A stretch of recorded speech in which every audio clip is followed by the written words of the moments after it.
नमस्कार। नेपाल टेलिभिजन समाचारमा स्वागत छ। म छहरा दवाडी र साथमा छु म गजुरधन राई। समाचारको सुरुमा प्रमुख समाचार।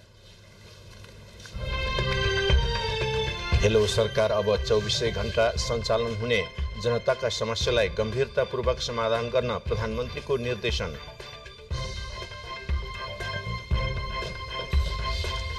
संविधान दिवस भव्यतापूर्वक मनाउने सरकारको निर्णय। असोज 2, 3 र 4 गते 3 दिन विविध कार्यक्रमका साथ संविधान दिवस मनाउने तयारी। कोशी प्रदेश सरकारको वैधानिकताको विवाद अब पूर्ण इजलासमा पेश गर्ने संयुक्त इजलासको निर्णय। अर्को पेशी भोलि। नेपालको सडक यातायात असुरक्षित बन्दै दिनहुँ जसो हुने दुर्घटनामा मानवीय क्षति बढ्दो। काठमाडौँ, दोलखा र जुम्लामा भएको छुट्टा छुट्टै दुर्घटनामा परि आज मात्रै 6 जनाको मृत्यु। युक्रेनसँगको युद्ध यता पछिल्लो 8 महिनामा रुसी सेनामा 2,80,000 मानिस भर्ती। अनलाइन र सडकहरूमा स्वयंसेवक भर्तीका लागि रुसमा ठूलो प्रचार अभियान। र आइसिसी महिला T20 विश्वकप एसिया छनौट लगातार तेस्रो जित निकाल्दै नेपाल सेमी फाइनल नजिक। एसिया कप क्रिकेटमा भोलि भारत र नेपाल भिड्दै।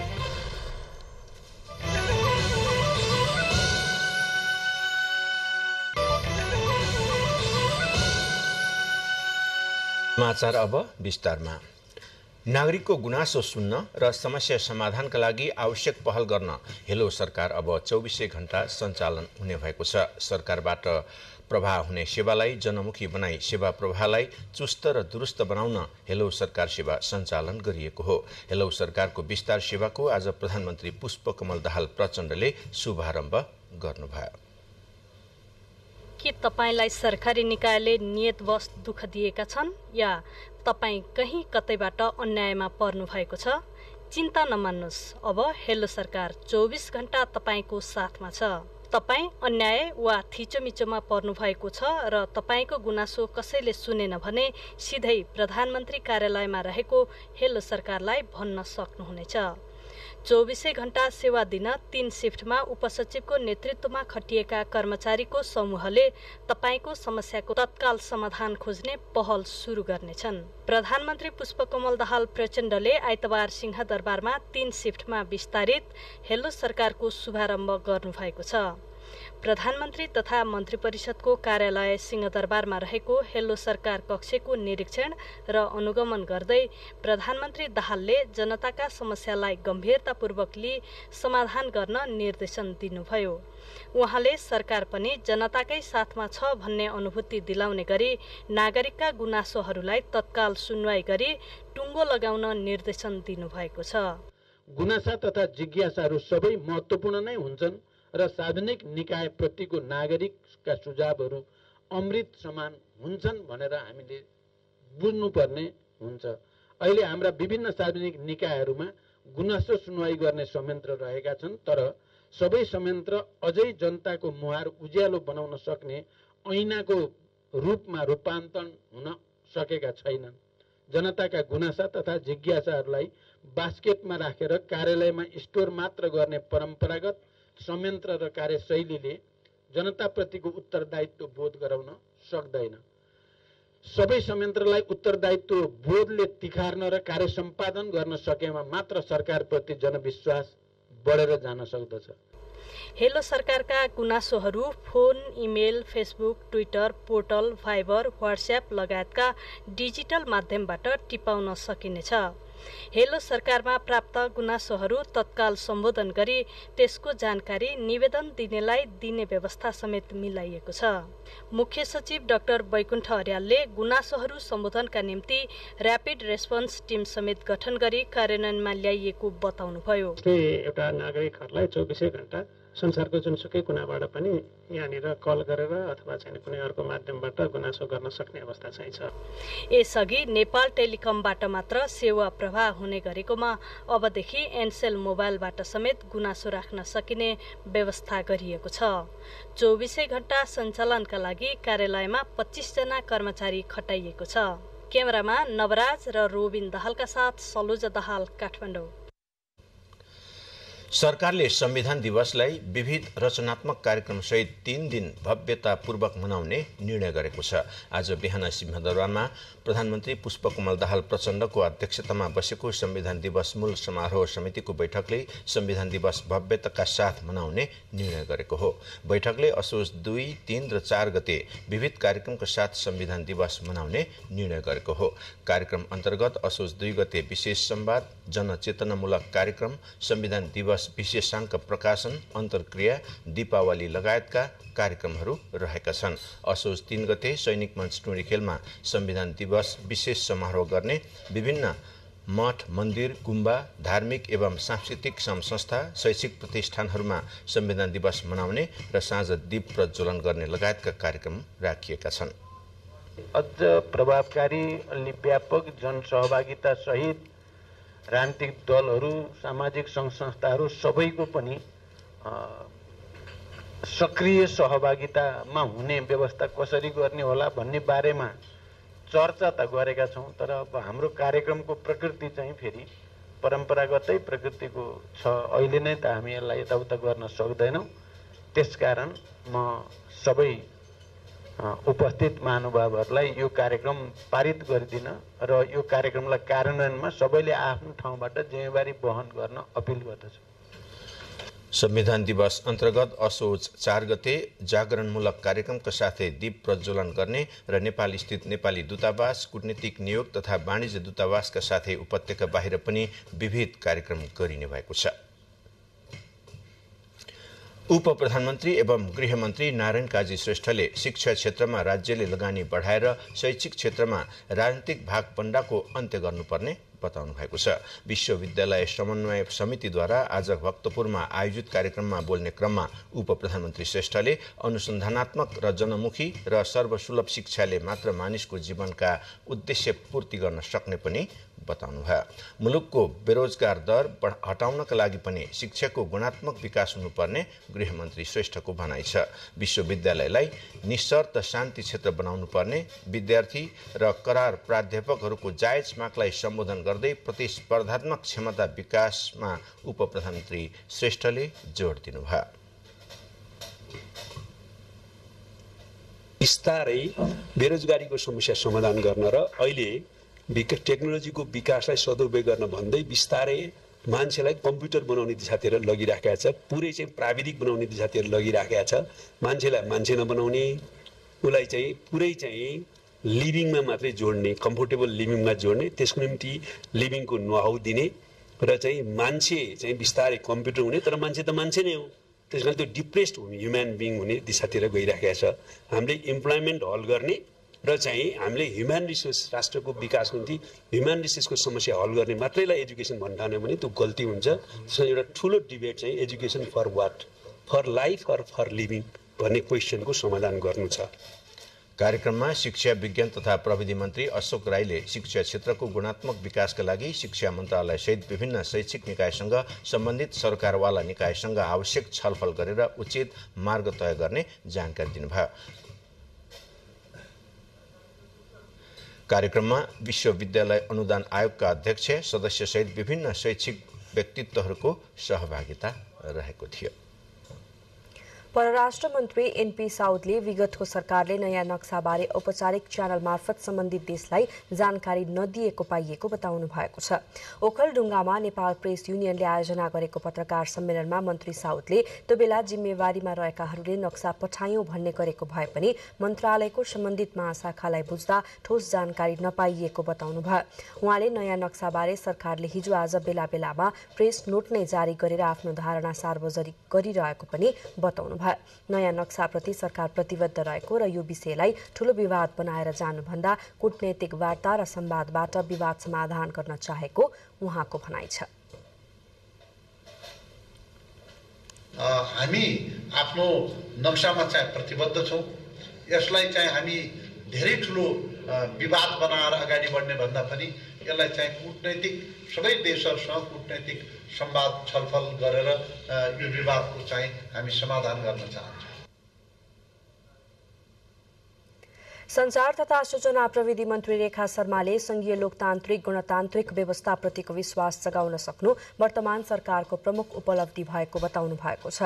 नेकपा माओवादी केन्द्र घोराई उपमहानगरपालिका समिति दाङले आयोजना गरेको कार्यकर्ता प्रशिक्षणलाई सम्बोधन गर्दै उहाँले अहिलेको व्यवस्थाप्रति चरम निराशा फैलाउने काम भइरहेका बेला सरकारले व्यवस्थाप्रति विश्वास जगाउने काम गरेको बताउनुभयो।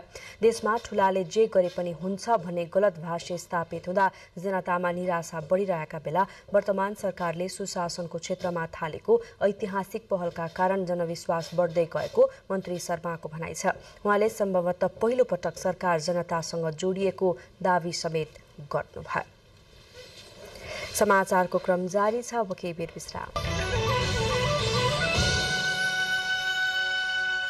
विश्रामपछि पुनः समाचारको बाँकी प्रसंग। कृषि तथा पशुपन्छी विकास मन्त्री डाक्टर बेदुराम भुषालले गाई भैँसीमा महामारीका रूपमा देखिएको लम्पी स्किन रोग नियन्त्रणमा आएको जानकारी दिनुभएको छ।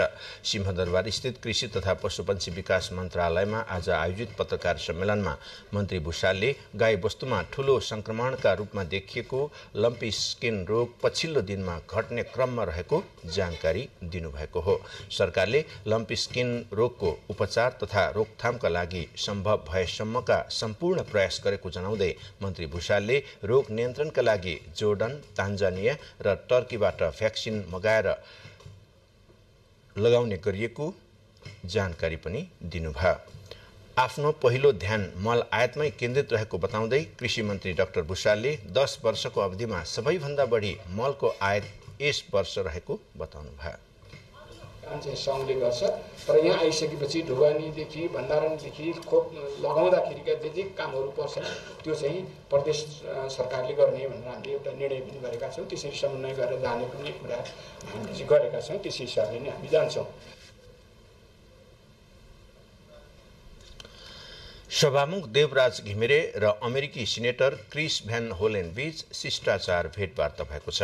उहाँहरू बीच सिंहदरबार स्थित सभामुखको कार्यकक्षमा भेटवार्ता भएको हो। भेटका क्रममा दुई देशबीचको सम्बन्ध, अमेरिकी सहयोग तथा संसदीय आदान प्रदानका विषयमा उहाँहरू बीच छलफल भएको थियो। भेटमा सभामुख घिमिरेले उच्च स्तरीय भेटघाटको आदान प्रदानले दुई देशबीचको सम्बन्ध र बुझाइलाई थप मजबुत बनाउने विश्वास व्यक्त गर्नुभयो। नेपाल भ्रमणमा रहनुभएका अमेरिकी सिनेटर क्रिस भ्यान होलेनले नेकपा एमालेका अध्यक्ष केपी शर्मा ओलीसँग भेटवार्ता गर्नुभएको छ। सिंहदरबार स्थित एमाले संसदीय दलको कार्यालयमा भएको भेटवार्तामा सिनेटर होलेनले नेपालको शान्ति प्रक्रिया कसरी अघि बढ्छ र निष्कर्षमा पुग्छ भन्ने विषयमा चासो व्यक्त गर्नुभएको बताइएको छ। भेटवार्तामा दुई देशीय सम्बन्धलाई थप प्रगाढ बनाउनु पर्नेमा पनि छलफल भएको छ। भेटवार्तापछि सिनेटर होलेनले अमेरिका र नेपालका नागरिक बीचको सम्बन्ध सुदृढ गर्ने विषयमा कुराकानी भएको बताउनुभयो।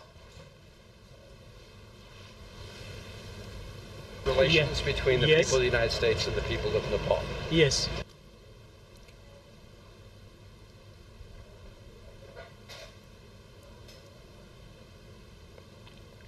शान्ति प्रक्रिया पीडित मैत्री हुने गरिकन टुङ्गोमा पुग्नुपर्छ भन्ने मूलभूत कुरालाई ध्यानमा राखेर यो शान्ति प्रक्रियालाई टुङ्गोमा पुर्याउन हाम्रो तर्फबाट भूमिका हुन्छ। हामी सहयोग गर्छौँ र यही ढङ्गले हामी लागिरहेछौँ र लाग्छौँ। यो कुरा पनि उहाँले राख्नु। कुराकानीका क्रममा एमाले अध्यक्ष ओलीले अन्तर्राष्ट्रिय प्रतिबद्धता, सर्वोच्च अदालतको फैसला र पीडित मैत्री हुने गरी शान्ति प्रक्रिया टुङ्गोमा पुग्ने बताउनु भएको एमाले उपाध्यक्ष सुभाष चन्द्र नेमाङले जानकारी दिनुभयो। भेटवार्तामा सिनेटरले एमसीसी कार्यान्वयनमा नेपाल अघि बढिरहेको अवस्थामा आफूहरू खुशी र सकारात्मक भएको बताउनु भएको थियो। कोशी प्रदेशका मुख्यमन्त्री उद्धव थापा विरुद्ध सर्वोच्च अदालतमा परेको मुद्दा सुनवाई पूर्ण इजलासमा हुने भएको छ। न्यायाधीश द्वै सपना प्रधान मल्ल र सुषमा लता माथेमाको संयुक्त इजलासले मुद्दालाई पूर्ण इजलासमा पठाउने निर्णय गरेको हो। मुख्यमन्त्री थापाले विश्वासको मत लिँदा अपनाएको विधि असंवैधानिक भएको दावी गरी परेको रिट निवेदन सुनवाईका लागि पेशी तोकिएको थियो।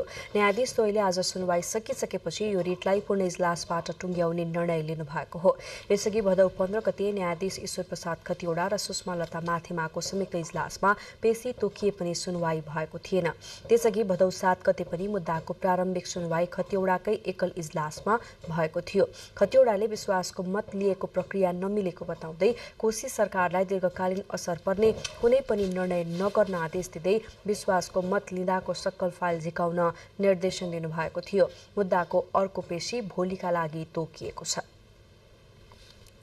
कोशी प्रदेश खारेज गर्नुपर्ने मागसहित ललितपुरमा एक कार्यक्रम आयोजना गरियो। लिम्बूहरूको साझा संस्था किरात याक्थुम चुङलुङको 35औं स्थापनाका सन्दर्भमा आज आयोजित कार्यक्रमका वक्ताहरूले कोशी प्रदेश नामाङ्कनले त्यहाँको इतिहास, भूगोल र संस्कृतिको सम्मान गर्न नसकेकाले त्यसको विरोध गरेको बताउनुभयो।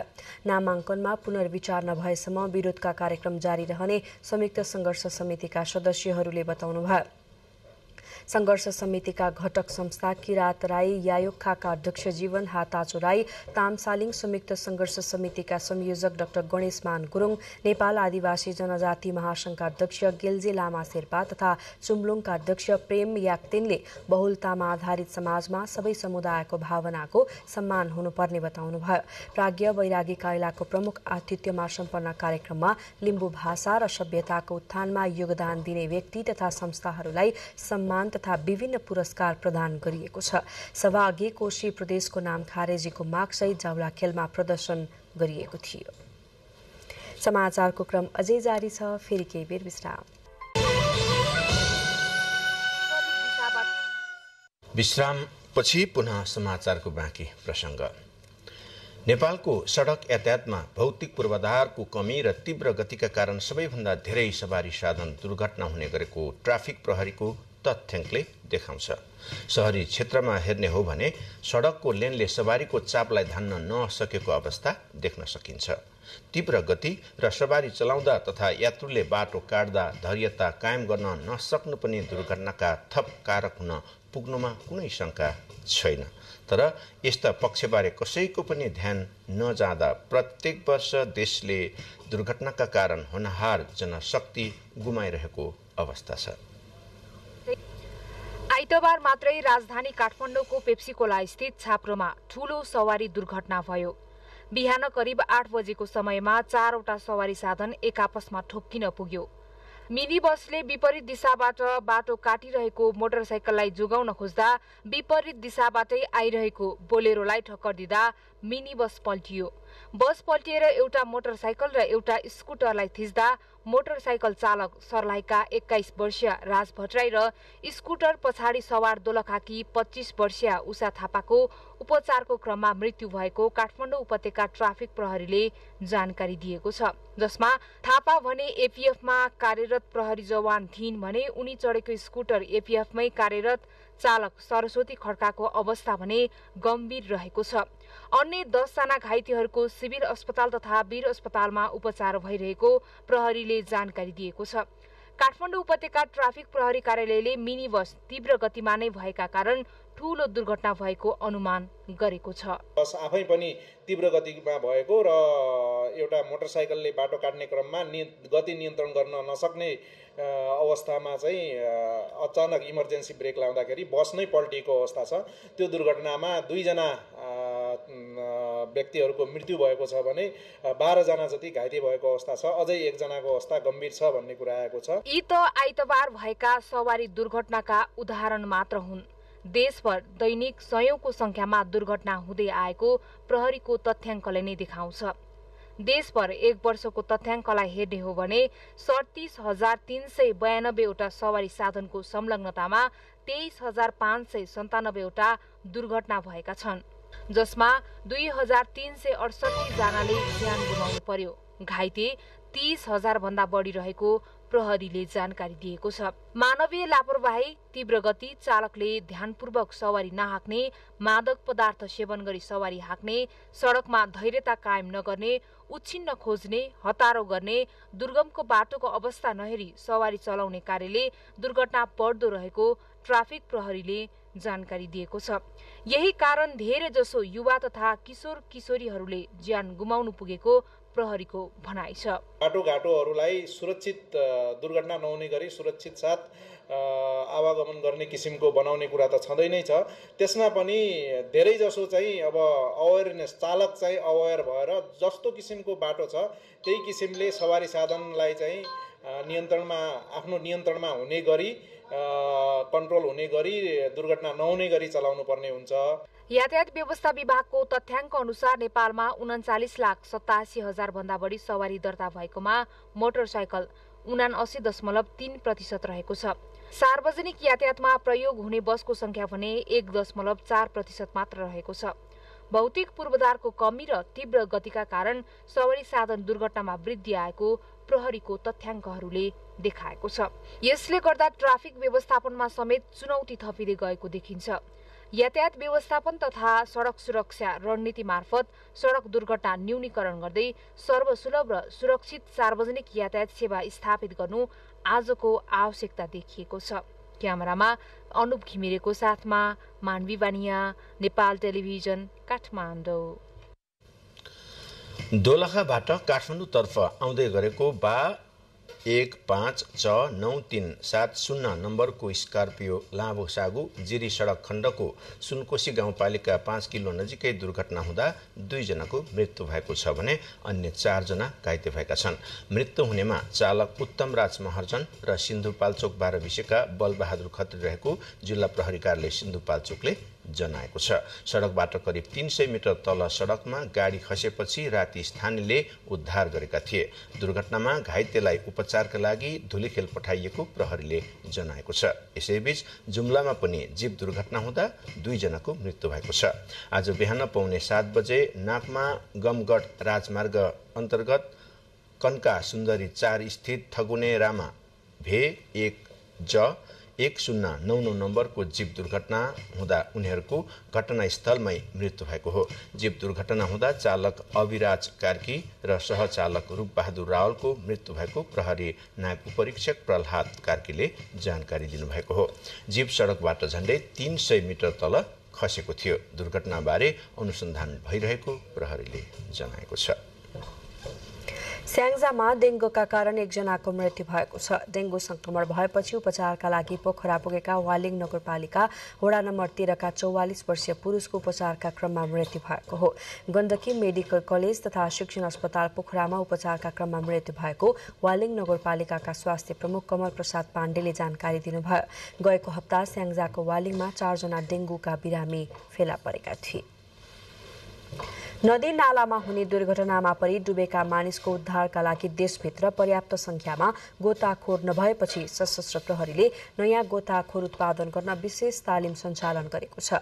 पहिलो पटक बंगलादेशबाट सशस्त्र प्रहरीका 25 जवानले गोताखोरको प्रशिक्षण लिएपछि पनि अहिले देशमा गोताखोरको संख्या 83 मात्रै रहेको छ। नेपालमा गोताखोरको थप जनशक्ति उत्पादन गर्न सशस्त्र प्रहरीले आजदेखि गोताखोरको प्रशिक्षण सुरु गरेको छ। सुनसरीको पकली स्थित सशस्त्र प्रहरीको बराबाहिनी मुख्यालयले 35 दिने तालिममा सशस्त्र प्रहरीका 18 जना र 2 जना नेपाल प्रहरीका जवानको सहभागिता रहनेछ। पछिल्लो समय नदी, खोला तथा तालहरूमा दुर्घटना बढे पनि गोताखोरको अभावकै कारण भने जस्तो उद्धार कार्यमा तीव्रता दिन सकिएको थिएन। सीमा सुरक्षादेखि देशभित्रका धेरै जिम्मेवारी निर्वाह गर्दै आएका सशस्त्र प्रहरीको यो प्रशिक्षण उदाहरणीय रहेको कोशी प्रदेशका प्रमुख सचिव डाक्टर दीपक काफ्रीले बताउनु भएको छ। आउँदा दिनहरूमा खास गरी चाहिँ विपदबाट सिर्जना हुने अथवा चाहिँ एउटा जलीय विपदबाट सिर्जना हुने कुराहरूलाई व्यवस्थापन गर्ने अथवा चाहिँ कुनै पनि हिसाबमा अप्ठ्यारो अवस्थामा पानीजन्य अवस्थामा अप्ठ्यारो अवस्थामा परेको व्यक्तिहरूलाई उद्धार गर्ने त्यसको चाहिँ संरक्षण गर्ने कुरामा यहाँहरूको भूमिका चाहिँ देशव्यापी रूपमा हुन्छ। नेपालमा गोताखोर नहुँदा बंगलादेशबाट गोताखोर ल्याउने बाध्यता थियो। यो बाध्यतालाई अन्त्य गर्दै पहिलो पटक बंगलादेशबाट 25 जना सशस्त्र प्रहरीका जवानले गोताखोरको प्रशिक्षण लिएका थिए। त्यससँगै नेपालमा गोताखोरको संख्या 83 पुगेको छ। तर पनि यो जनशक्ति निकै अपुग रहेको सशस्त्र प्रहरी नायब महानिरीक्षक अञ्जनी कुमार पोखरेलले बताउनु भएको छ। विपद प्रतिकारी क्षमता अभिवृद्धि गर्ने योजना अनुरूप त्यो समयभन्दा अगाडि नेपालमा गोताखोरहरू उपलब्ध थिएनन्। कुनै दुर्घटना हुँदाखेरि हामीलाई चाहिने रेस्क्यु जनशक्तिहरूको लागि हामी छिमेकी मुलुकमा भर पर्नुपर्ने स्थिति थियो। विशेष गरेर बंगलादेशबाट हामीले गोताखोरहरू ल्याएर यहाँ अपरेसनहरू सञ्चालन गर्थ्यौँ र त्यो गोताखोर ल्याउनको लागि हामीले खबर गरेको मितिले कम्तीमा पनि 2 हप्ता 3 हप्ताभन्दा अगाडि त्यो जनशक्तिहरू यहाँ उपलब्ध हुन्न थिए। छनौटमा परेका जवानहरूले चतरास्थित सप्तकोशी नदी, धनकुटाको तम्बर नदी र ओखलढुङ्गा आसपासका नदीमा गोताखोरको प्रशिक्षण लिने बताइएको छ। यो प्रशिक्षणपछि नेपालमा हुने विपद व्यवस्थापनमा महत्त्वपूर्ण भूमिका निर्वाह हुने अपेक्षा गरिएको छ। सन्तोष यादव, नेपाल टेलिभिजन, कोशी प्रदेश, सुनसरी। बुलेटिनको क्रममा प्रमुख समाचार फेरि एकपटक।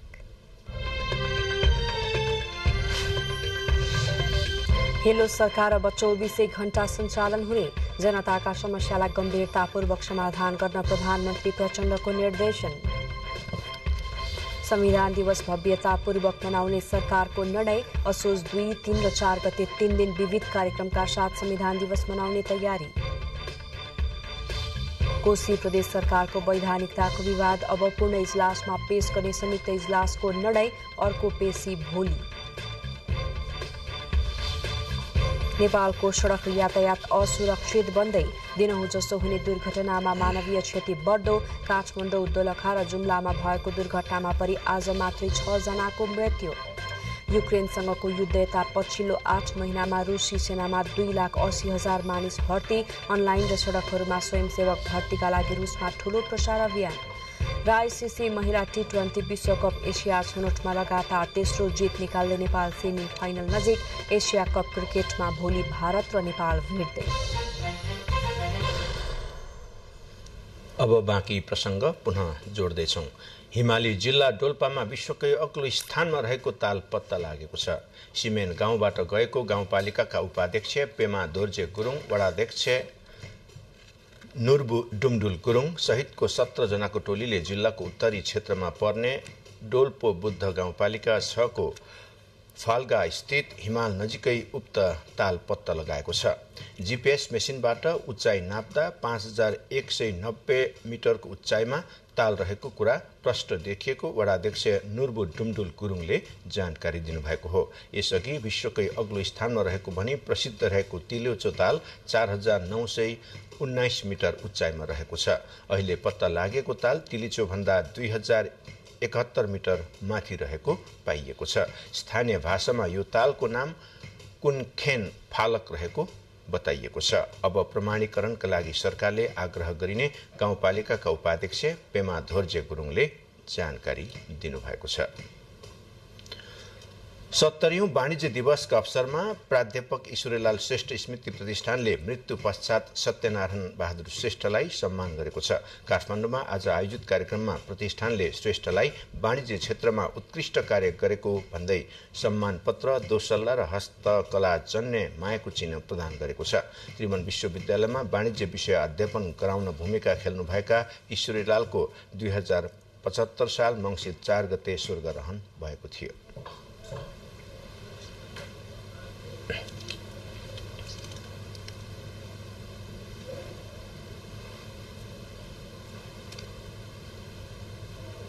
अब अन्तर्राष्ट्रिय समाचार। रुसका पूर्व राष्ट्रपति तथा सुरक्षा परिषदका अध्यक्ष दिमित्री मेदवेदेवले बितेका 8 महिनामा रुसी सेनामा 2,80,000 मानिसलाई भर्ती गरिएको बताउनु भएको छ।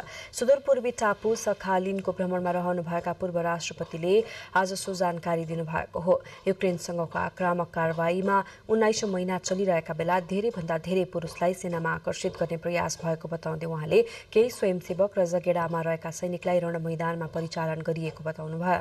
रुसी सेनाले अनलाइन र रुसी सडकहरूमा व्यापक विज्ञापन निकालेर स्वयंसेवक भर्ती गर्न ठूलो प्रचार अभियान पनि सञ्चालन गरेको छ। सन् 2008 देखि 2012 सम्म रुसको नेतृत्व गर्नुभएका उहाँले युक्रेन आक्रमणको समर्थन गर्दै आउनु भएको छ। बाँकी समाचार एकैछिनपछि।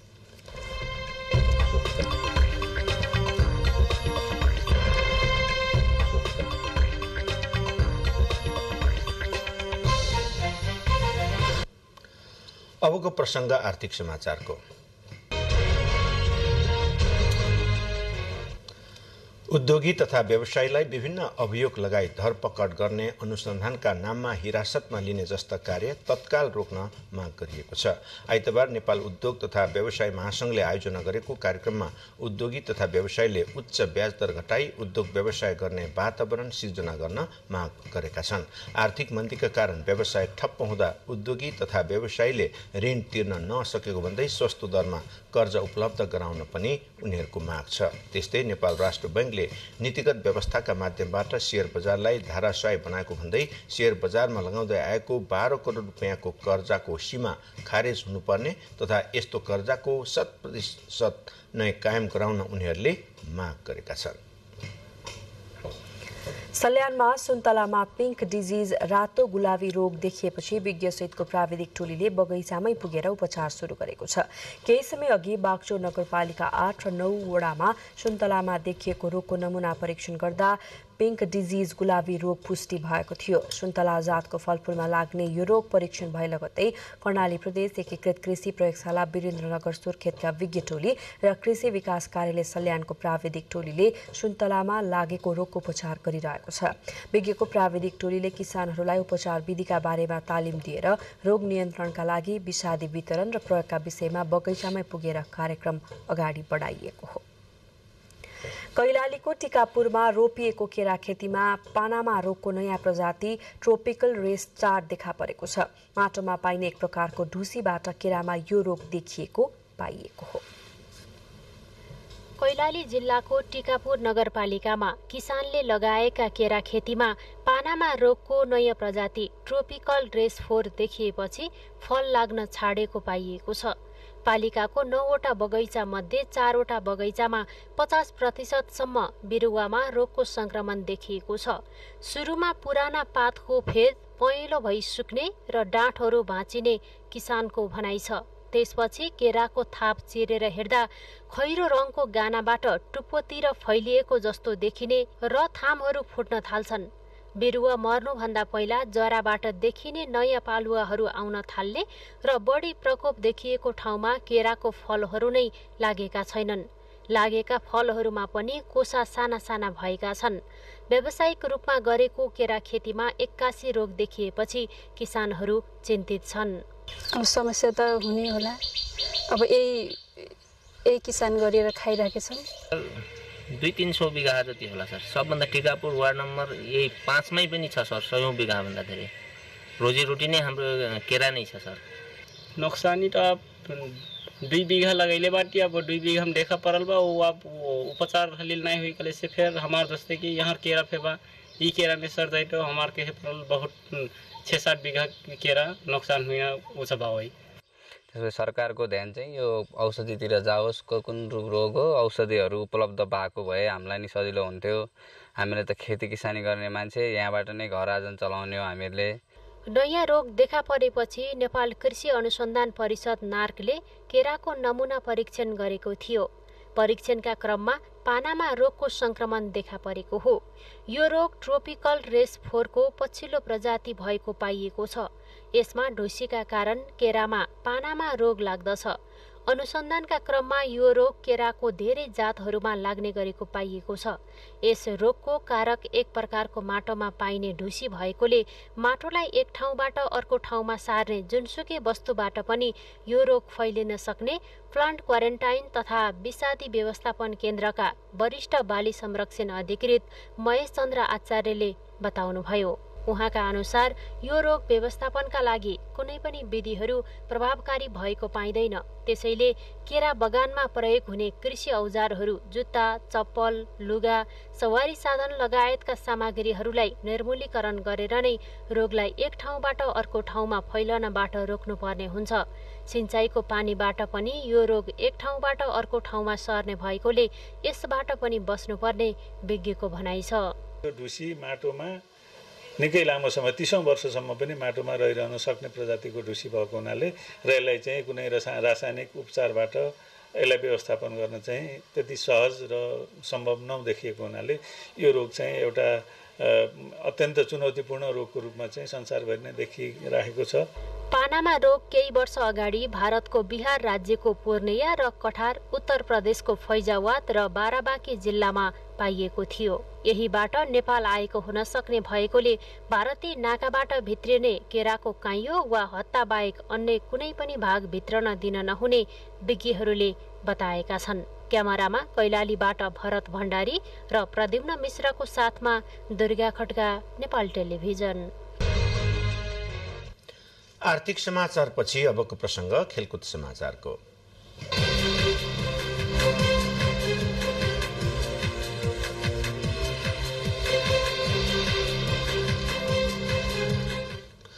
आईसीसी महिला टी20 विश्वकप एसिया क्षेत्र छनौटमा नेपालले लगातार तेस्रो जित दर्ता गरेको छ।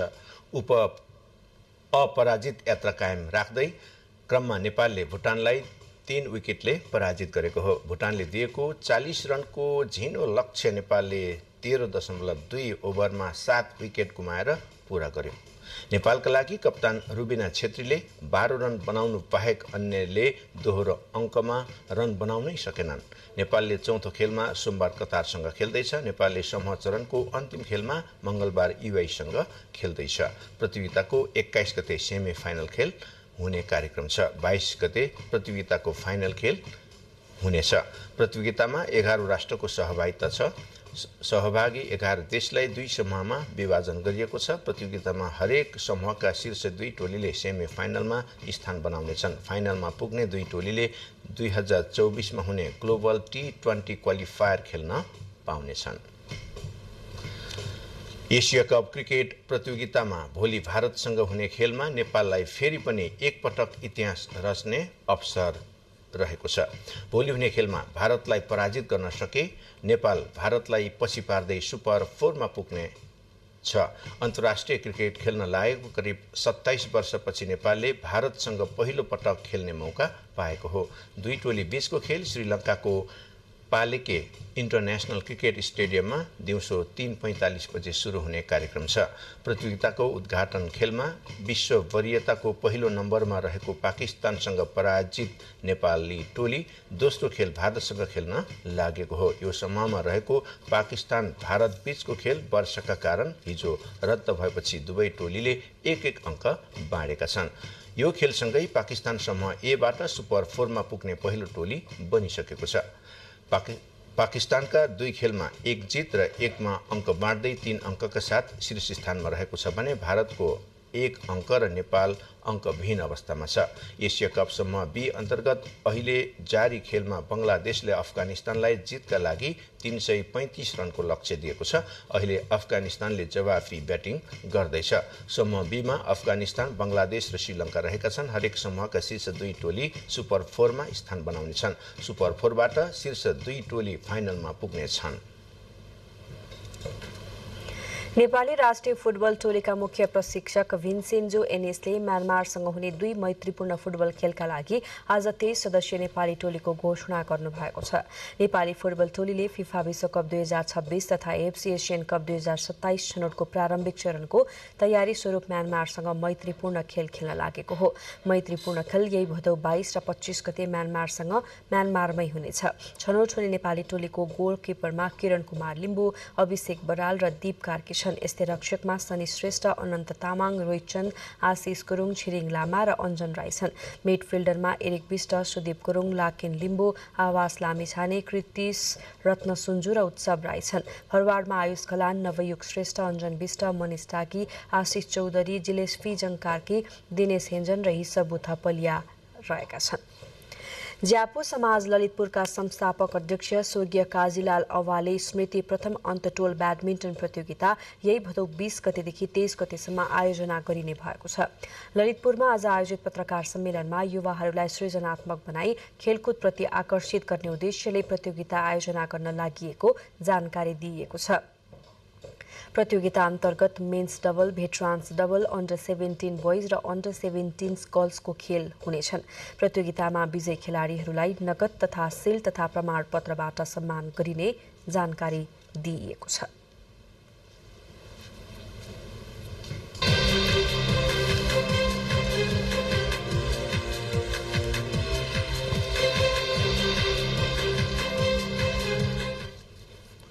अबको प्रसङ्ग मौसमको।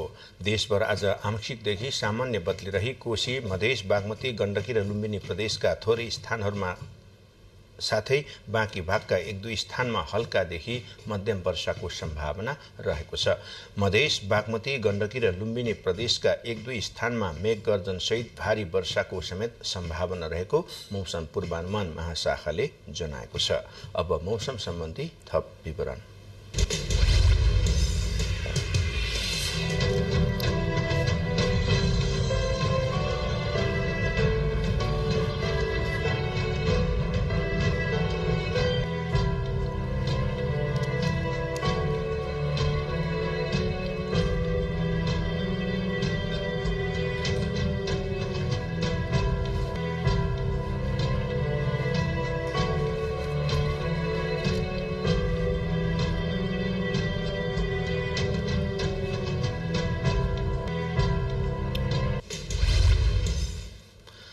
मौसम सम्बन्धी यिनै जानकारी सहित हामी बुलेटिनको अन्त्यमा आइपुगेका छौं र अन्त्यमा प्रमुख समाचार फेरि एकपटक।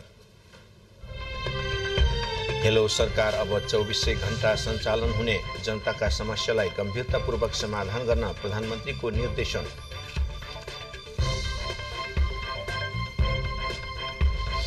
संविधान दिवस भव्यतापूर्वक मनाउने सरकारको निर्णय। असोज 2, 3 र 4 गते 3 दिन विविध कार्यक्रमका साथ संविधान दिवस मनाउने तयारी।